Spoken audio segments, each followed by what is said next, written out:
Chacune de nos cellules renferme en elle l'intégralité de notre patrimoine génétique.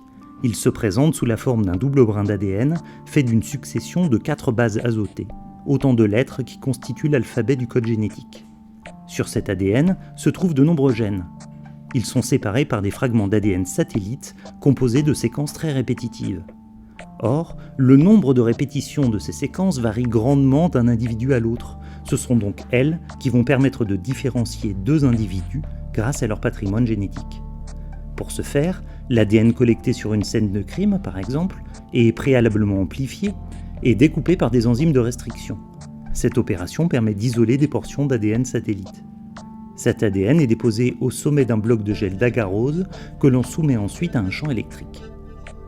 L'ADN étant chargé négativement, les séquences satellites vont être attirées vers la borne positive. Les fragments les plus petits, se déplaçant plus facilement à travers le gel, vont donc migrer plus loin que les fragments de plus grande taille.